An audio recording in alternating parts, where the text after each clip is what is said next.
Do you have that place in your life, in your house, where you go and you feel safe? That place where you just know that you are going to be okay there.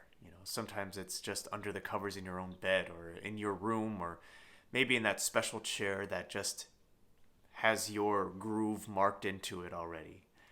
Have you ever thought of your the safest places around people? Sometimes there's people in our lives that can just make us feel safe.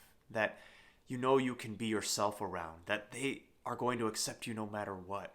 Family members, close friends.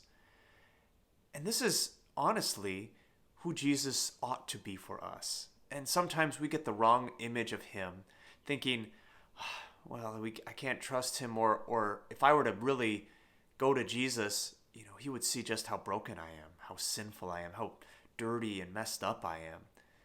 And it's actually the opposite because Jesus really, especially in those places, wants to touch our hearts and wants to be invited into that.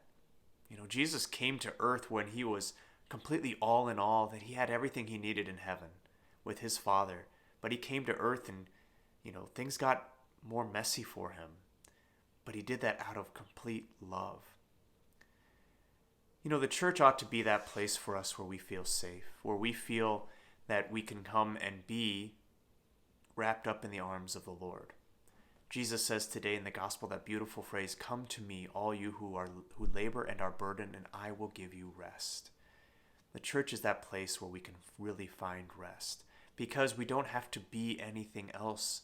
We only have to remember that our deepest identity is as beloved sons and daughters of God.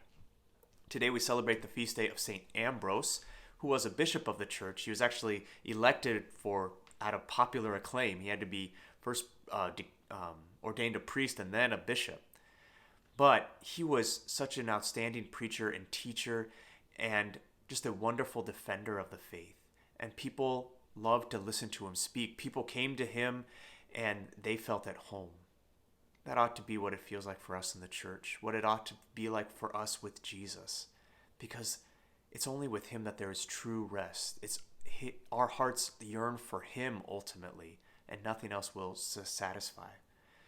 So today, let's ask the intercession of St. Ambrose and ask the intercession of all the angels and saints that we might go to the Lord with all of our brokenness, with all of our problems, and in him truly find our rest.